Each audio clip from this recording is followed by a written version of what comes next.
All right, everybody, welcome to lesson 2.6, where we're going to be discussing ratios, rates, and unit conversions. Go ahead and take out your notes for lesson 2.6. I'm going to help you to kind of organize this since it's really blank in your notebook. You're going to want to write down ratios first here. I'll be talking about what ratios are. And then with ratios, we're going to be looking at two examples. So example 1 and example 2. Then you can put rates. I will then be talking about what rates are, some examples of rates. And with rates, we will be doing a third example. This will be where example 3 goes. So this is what the first page should look like. Then the second page over here, up at the top, you can then write unit conversions. Just like that. And this is where we're going to be doing examples 4, 5, 6, and 7. So it's up to you. If you want to label 4, 5, 6, and 7, you can. You could do into 4 quadrants. You could just put a line down the middle and a line across and go 4, 5, 6, 7, whatever works for you. But that's where we're going to be putting our examples for unit conversions. And we got ratios and rates on this side. Okay, let's first review what a ratio is. From what you probably remember from last year, a ratio compares two things that have the exact same units. You can see a ratio written as a fraction, but you always want to be sure that it's simplified. If the ratio doesn't have the same units, you want to convert them so that they are the same units. Whenever you're reading a ratio, you use the word to. Sometimes you could also see it with a colon. So a fraction, a colon, or the word to would compare things that are ratios. Let's take a look at a couple examples.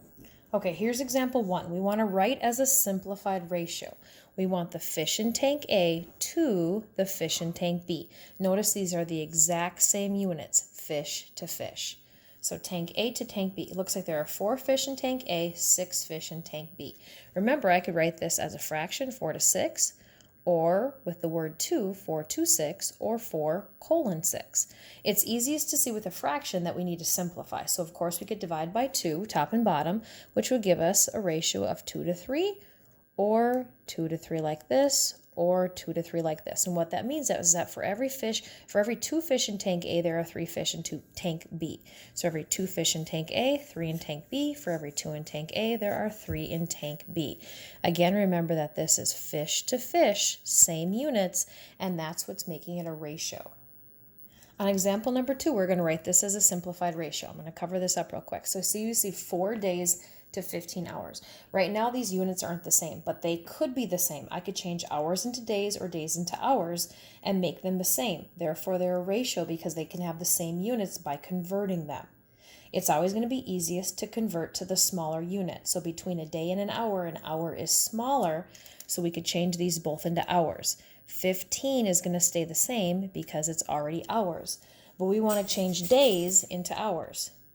So I know there's 24 hours in a day, so if I multiply this by 24, I could have 4 times 24, and that would give me 96 hours.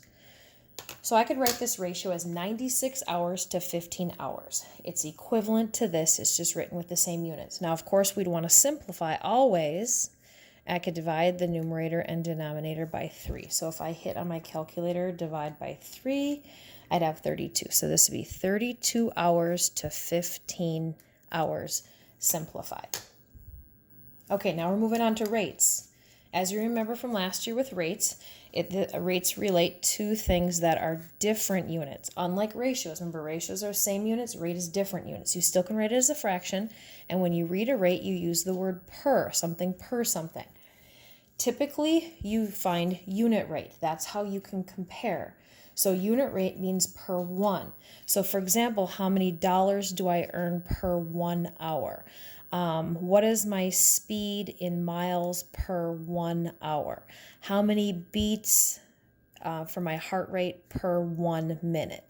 So these are all example of unit rate. We generally see it always per 1, so we divide to find the unit rate, and generally rates are used to compare. Let's do an example with rate. Okay, here we're shopping for t-shirts and we're asked which store offers the best deal. In order to find the best deal, we want to find the unit rate so we can compare. Unit rate means per one. So how many dollars per one t-shirt for each of the stores? Then we can compare and see which one's the best buy. So here it's telling me it's $25 for 2 t-shirts. Well, I can divide to figure out the best deal. 25 divided by 2, which would be $12.50 per one t-shirt. Okay, that's a pretty good deal, but let's try this one. Here I have $45 per 4 t-shirts. So again, I want to divide 45 divided by 4, $11.25. So this store is $11.25 per t-shirt. Well, that's a better deal. Store C, $30 for 3 t-shirts. So again, divide, and you can do this one in your head. This would be $10 per t-shirt. So looking at the prices here per t-shirt, I can see that store C is the best buy. It's cheapest per t-shirt. And this is how unit rate is often used. Okay, now we're going to move on to unit conversions. A lot of times with unit conversions, you can just quickly multiply with a calculator, but I'm going to show you how to construct the setup of dimensional analysis, and this is going to prove to be very useful for more difficult problems involving multiple conversions. So let's take a look at this situation. A student wants to buy a membership to a local gym that advertises its cost as 87 cents per day. Sounds pretty cheap, but what is the cost of the membership in dollars per year? So in order to do this, we want to start off with the given quantity in the problem. Let's identify that, 87 cents per day. And I'm going to take that and write it as a fraction. 87 cents per one day. Now what I want to do is multiply this by a fraction that we're going to call a conversion factor. Now I want to end up with dollars per year. Here I have dollars, but I want days to change to years. So think about when you multiply fractions. You can simplify numerator and denominator. If I put day up here and I have day down here, I have day in numerator and denominator, and they will cancel when I multiply.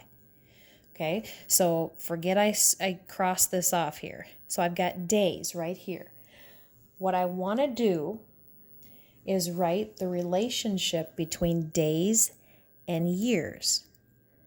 I'm going to use this right here as my conversion factor. So I know that there are 365 days in 1 year. This fraction represents the relationship between days and years. Think about this actually. It is a ratio, 365 days to 365 days. Or I could say 1 year to 1 year. It's actually the same as multiplying by the number 1, and that's why it's not going to change the value of what we started with. It's just going to help us to convert. So days cancels with days, and do you see how I have dollars up here and I have year down here, which is what I wanted. So now I'm just going to simply multiply straight across like I would if it was a fraction. So I've got 0.87 cents times 365. Back 5. And I end up with $317.55 per 1 times 1, 1 year. Which actually, when you think about it, isn't as good of a deal as it sounded when they said 87 cents per day. This process right here with multiplying, that is dimensional analysis. Of course, it looks like this would be simpler if you just multiply these two numbers together in your head, like you probably figured out you could do. But remember, dimensional analysis really helps with more difficult problems when we have multiple conversions. All right, let's try this one. Number 5. Knowing that there are 24 hours in a day, find how many seconds there are in 1 day. Okay, so how many seconds per day?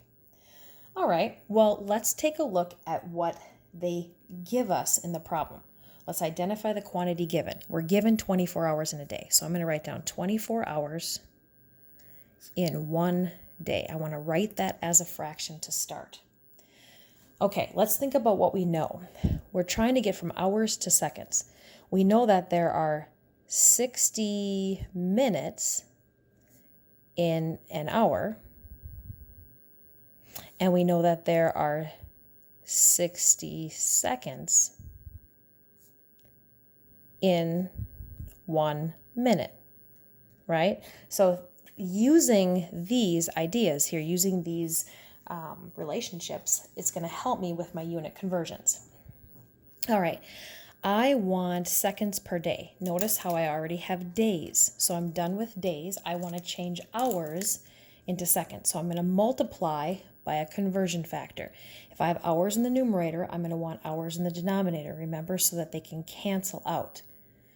So let's think about a relationship that we know between hours and minutes. Changing hours and minutes, we know that pretty well. We know there's 1 hour and 60 minutes. So this fraction right here, we're going to call it a conversion factor. Okay, now if I multiply here, I can cancel hours and hours, but this is going to leave me with minutes per day, and I don't want that. I want seconds. So I have to do this again. I'm going to multiply by another conversion factor. So if I have minutes in the numerator here, let's put minutes in the denominator so that they'll cancel. So let's think about a relationship with minutes and seconds. Do we know one? Yeah, we know that there are 60 seconds in, 1 minute. Okay, so we got 60 seconds in 1 minute, and now minutes will cancel with minutes, and I end up with seconds. This is exactly what I wanted. Seconds per day. Okay, so then I'm just going to use my calculator. I'm just going to multiply straight across. So I've got 24 times 60 times 60, giving me 86,400 label as seconds per 1 times 1 times 1, and the label is day. So we've got 86,400 seconds per day. Now, I'm guessing some of you might have known that you just take 24 times 60 times 60 to get that. That's great. But again, I wanted to show you the dimensional analysis procedure so that when we end up with multiple conversions in our next couple examples, it would be easier. Okay, let's try 6. A car is traveling at 55 miles per hour. What is the car's speed in feet per second? Feet per second. That's where we want to go. So let's identify and write down the quantity that's given in the problem. We're given 55 miles per 1 hour. Okay. Now we're also given a conversion factor right here. The fact that 5,280 feet are in a mile. So that can be proven useful when we set up our fractions that we're going to multiply by. Well, we don't want miles and we don't want hours. We want feet per second. So we're going to have to change miles into feet and hours into seconds. So you can decide which one you want to do first. It really doesn't matter. Since we just got done doing time, maybe we want to do hours first. Okay, so we're going to multiply. If hours are in the denominator, we're going to want them in the numerator so that hours will cancel with hours. So we want hours to seconds. Remember that we know that there are 60 seconds in 1 minute and that there are 60 minutes in 1 hour. We can use these as our conversion factors. So I know in 1 hour, there's 60 minutes. Now if I multiply, hours will cancel with hours. And right now I've got miles per minute. I don't want minutes, I want seconds. So let's go again. We're going to multiply again. This time, if minutes were down in the denominator, I want them up in the numerator. Now, let's see if we can go from minutes to seconds. Yep, I know that there's 1 minute in 60 seconds. Okay, now minutes is going to cancel with minutes, and I have my seconds. So I'm going to circle that. I'm done with seconds. Okay, now let's go ahead and we're going to convert 55 miles into feet. This is kind of looking like a chain of calculations, isn't it? It's quite long. Okay, if I want to go get rid of miles, I have to put it on the bottom. Because notice it's in the numerator. We want it to cancel with the denominator. So let's see what we know. Can we change miles to feet? Do we have a numerical relationship between feet and miles? Yeah, we know that there's 5,280 feet in 1 mile. So now miles is going to cancel with miles. And I have feet. Now notice what I've got here. Feet per second. Exactly, just what I wanted. Okay, so now we're just going to multiply straight across in the numerator. You're going to need a calculator for this. So 55 times 5,280. Okay, and that's feet. And then 60 times 60, 3,600. Okay, now remember this says how many feet per second. So we want to know how many feet in 1 second. So I'm going to want to take these with my calculator and I want to divide. So I'm going to type back in 2,90400 divided by 3,600. And we get approximately 80.67 feet per second. So when you are driving a car at 55 miles per hour, you're actually going about 80 feet in a second. That, like, boom, one. That is super fast when you think about it. So there we have dimensional analysis, which kind of turned into a chain of calculations here. We were working from miles per hour all the way to feet per second. Kind of cool. All right, moving on to our last one. The janitor at Rogers Middle School discovered a slow leak in a pipe. He found that it was leaking at a rate of 4 ounces per minute. Doesn't seem like a very big leak, right? 4 ounces a minute, not bad. But let's figure out what that actually is in gallons per hour. Okay, how bad is this leak? So we want to get this to be gallons per hour. What are we given? Let's identify and write down the quantity we're given. We're given that the leak is, or the water is leaking at a rate of 4 ounces per 1 minute. Okay. And we want to change this to gallons per hour. Now they're giving us something here that might be helpful. 32 ounces in a quart. Well, that's going to probably be helpful. We also know how many, that there are 60 minutes an hour, so I think we'll be able to do this pretty easily. All right, let's start with time, since we've done time quite a bit here. We don't want minutes, we want this to be hours. So let's put minutes in the top. And again, we want to come up with a numerical relationship here between minutes and what else? Can we convert it to hours, right? We know that there's 60 minutes in 1 hour. So this right here becomes our conversion factor. All right, minutes is going to cancel with minutes. And I have hours, which is what I wanted. Remember, that was what I wanted, was hours. Okay, now I've got to go with ounces. I got to change ounces into gallons. Okay. Well, they're telling us 32 ounces are in a quart. So let's use that. Ounces down here in the denominator so that it will cancel with this numerator. There are 32 ounces in 1 quart.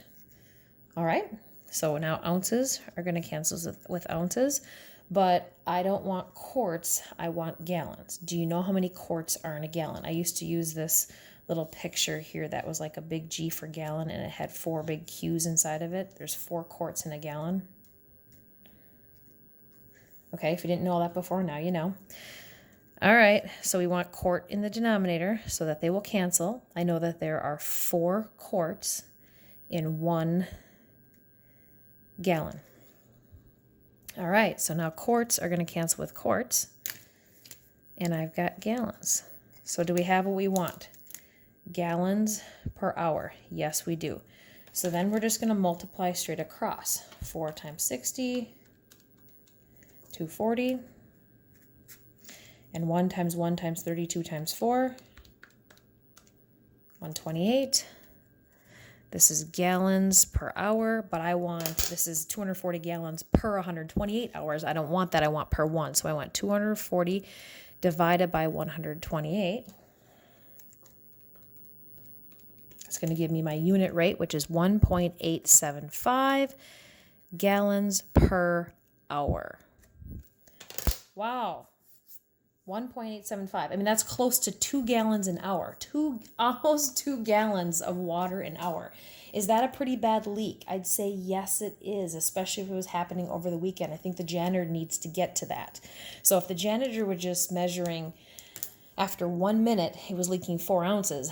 The janitor could create this dimensional analysis chain of calculations and figure out, oh boy, that's quite a lot of water. I better get on that and fix it. All right, thank you so much for joining me for lesson 2.6, where we reviewed ratios and rates and how we can use both of them to do some conversions using the dimensional analysis method. Have a great day, you guys.